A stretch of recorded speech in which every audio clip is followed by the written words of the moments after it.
Oi, todo mundo! Esse é meu Draw My Life e eu queria pedir desculpa pela forma que eu desenho, porque eu desenho muito mal, só que eu gosto muito de falar, então acho que o vídeo vai ficar legal mesmo assim.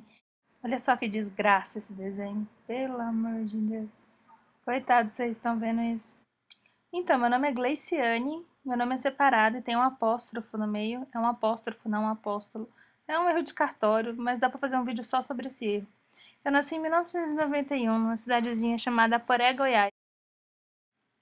E essa minha cidadezinha, Poré, é uma cidade bem pequenininha, mas muito pequenininha mesmo. Ninguém conhece, é na divisa com Mato Grosso do Sul e tem cerca de 2.000 habitantes na zona urbana, então vocês conseguem ter ideia de quão grande essa cidade é, né? Pois é. Mas lá é um lugar muito legal mesmo assim, sem falar de que, pô, tem piqui lá, né? Eu adoro piqui.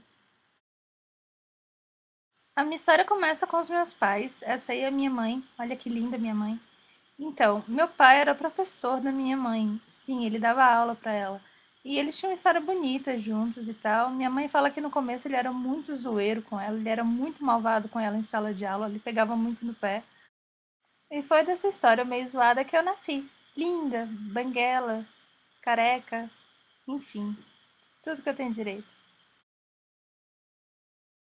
Minha avó me conta umas histórias bizarras, assim. A casa da minha avó ficava muito próxima à escola da minha mãe, porque ela tinha que terminar os estudos, né?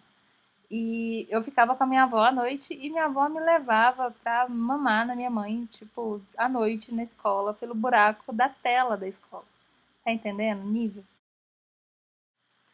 A gente morava numa casa, uma casa bem pequena, assim, ao lado da casa da minha avó, que era ao lado da casa da minha tia, que era ao lado da casa do meu avô.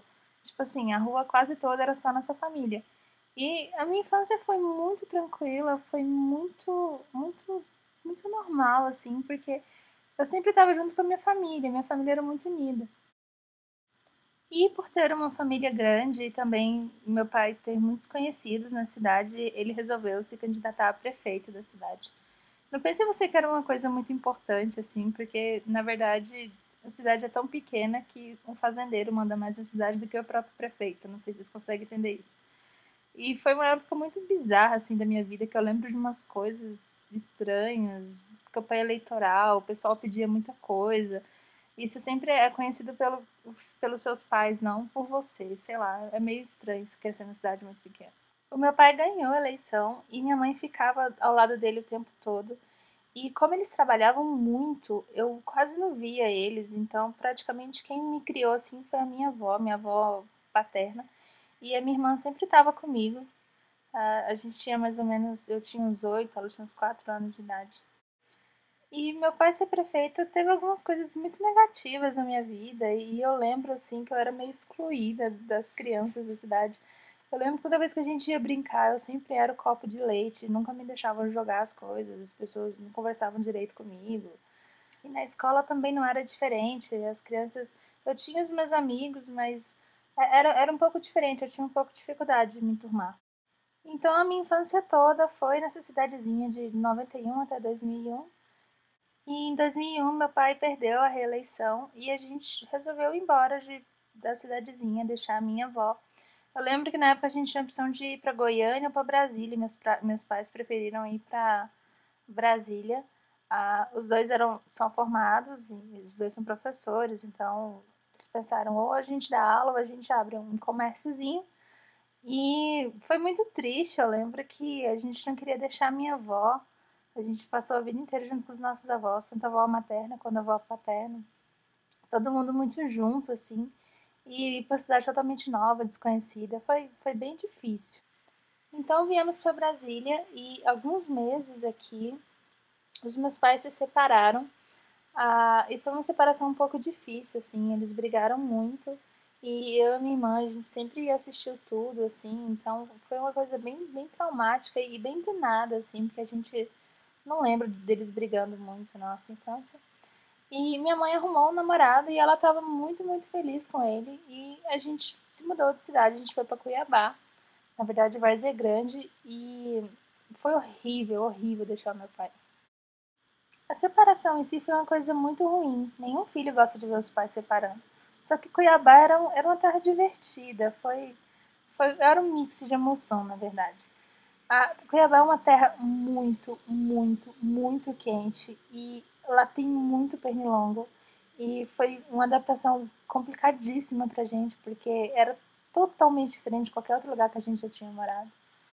A gente morava numa rua cheia de casa e cheia de árvore, assim. Acho que o nome era Jardim Paula ou Jardim Glória, não lembro. E tinha muita criança na rua, muita criança. Então a gente brincava o dia inteiro, inteiro. Era farra o dia inteiro. Eu lembro que a gente brincava muito de jogar bete, sabe? Taco, bete, mas lá a gente chamava de bete mesmo. E a gente pegava uns pedaços de madeira no meio da rua e fazia de taco. E Cuiabá era uma terra meio mística, assim. Eu lembro que a gente brincava num rio que passava uma tubulação e o povo falava que era esgoto. Então a gente brincava no esgoto. Eu não lembro direito, sei lá. E tinha um colégio lá perto da nossa escola que todo mundo falava que era um cemitério antes e que era mal assombrado. E uma vez a gente pulou o muro do colégio e minha mãe pegou a gente pulando o muro do colégio e bateu na gente pra caramba, porque a gente não podia estar fazendo aquilo. Eu lembro que lá tinha umas histórias bizarras, tipo mula sem cabeça. Eu acho que a gente chegou a ver uma mula sem cabeça. Cara, era muito engraçado. Só que a minha mãe não estava muito feliz lá. Então, como ela tem um curso superior, ela pensou, eu vou ser professora e eu vou voltar para uma cidade pequenininha. Então a gente voltou para nossa terra, na verdade foi para a cidade vizinha, chamada Itajá. O problema é que a gente morava praticamente sozinha em Itajá.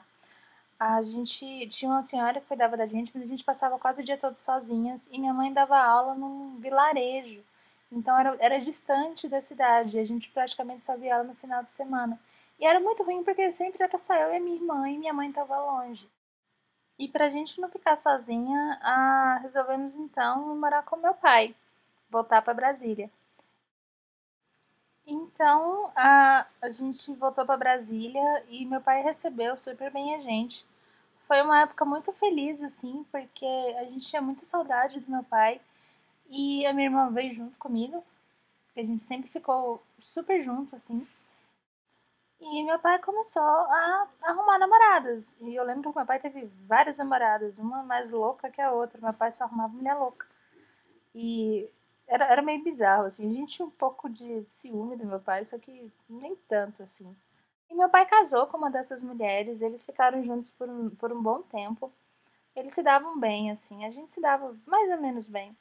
E eu lembro que nessa época, acho que eu já tinha uns 13 anos, eu estudava no colégio de freira e foi uma época muito rebelde da minha vida, gente, vocês não têm ideia.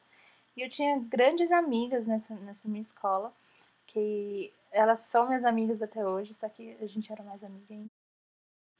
E foi uma época de muitas revelações e muitas brigas e aquele início de adolescência que eu acho que é meio que complicado para quase todo mundo, né? E meu pai casou com uma dessas mulheres, uma que tinha um peitão e um bundão. E ela era meio louca, assim. Ela era não, ela é meio louca até hoje. Ela tinha ciúme da gente, ela infernizava a nossa vida. Ela chegava bêbada em casa. Era um inferno e meu pai sempre foi muito omisso com relação a isso.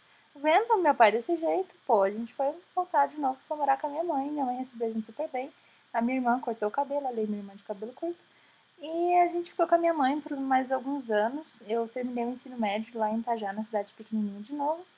E em Itajá eu tinha muitos amigos, muitas amigas. A gente era uma turma muito unida, assim. Foi uma parte muito legal da minha adolescência, porque eu sinto muito falta desses meus amigos. Mas até hoje eu encontro parte desses meus amigos lá na cidadezinha e dá pra matar a saudade. Só que o ensino médio estava acabando e eu precisava dar um rumo para minha vida. Eu tinha que prestar o vestibular, eu tinha que correr atrás de uma profissão. E eu pensei em voltar para Brasília, era a melhor opção. Só que isso envolvia deixar a minha irmã, né? Então a minha irmã acabou ficando com a minha mãe e eu fui correr atrás de passar no vestibular e ir atrás da minha profissão. Eu lembro que eu não tinha terminado o ensino médio ainda, eu fiz mais 6 meses de ensino médio em Brasília. E em Brasília eu morei na casa do meu tio e da minha tia, que foram pessoas que me receberam super bem. Eu não quis morar com meu pai porque eu não dou, até hoje, eu não dou muito certo com a minha madrasta. E eu quis evitar conflito e tal. E no ensino médio uma pessoa me marcou bastante. Eu tive um grande amigo no ensino médio, que ele é meu amigo até hoje. E antes de concluir os meus estudos, eu ganhei uma bolsa para fazer o curso de análises clínicas por causa das minhas notas e eu fiz um monte de amigos nesse curso e foi uma fase muito legal. Só que o meu curso de análises clínicas era muito longe da casa dos meus tios e eu tinha a sensação de que eu estava incomodando já, então meu pai achou melhor eu ir morar no pensionato. E nesse pensionato era muito ruim porque eu ficava muito tempo sozinha e eu ficava muito triste. Eu sentia muita falta da minha irmã. E eu não tinha passado no vestibular ainda, tinha 6 meses que eu tinha terminado o ensino médio. E foi uma fase agoniante da minha vida, porque eu tava me sentindo muito sozinha, foi horrível, assim. E até que enfim eu passei no vestibular, depois de estudar um pouco, e eu resolvi ir morar mais próximo da faculdade. Eu morei no mesmo bairro da faculdade e a minha irmã veio morar comigo. E a gente morava na casa de uns conhecidos que cuidavam bastante da gente. E foi tranquilo. A minha vida até que enfim começou a se estabilizar aqui em Brasília. Então era praticamente eu e a minha irmã. E nossos pais ajudavam a gente e tal. E então eu acabei conhecendo o meu namorado por meio de amigos em comum. Na verdade, a minha história com o meu namorado é bem longa, rápida e louca, assim. Ah, eu conheci ele pela internet, só que a gente se viu mesmo anos depois e a gente começou a namorar super rápido. E como a gente começou a namorar e eu morava sozinha e ele morava sozinho, a gente achou melhor a gente simplesmente morar junto. Então a minha irmã veio morar junto comigo e a gente adotou 2 gatos. Olha, aí esse aí é o Batman e a Guguinha. E a gente mora junto já tem mais ou menos uns 3 anos e pouco. E a gente é muito feliz junto. E o meu namorado me deu a ideia de eu fazer um blog pra mim. E ele sempre me apoiou com a faculdade, ele me apoiou com uma loja que eu tinha. E ele me apoia em tudo, assim, em tudo na minha vida. Então a gente é casado e super feliz e tem a nossa casinha, as nossas coisas. Falta um tempinho para terminar a faculdade ainda. Eu tenho contato com os meus pais ainda ajudam em algumas coisas. E acabou a história, gente. Eu espero que vocês tenham gostado do meu Draw My Life.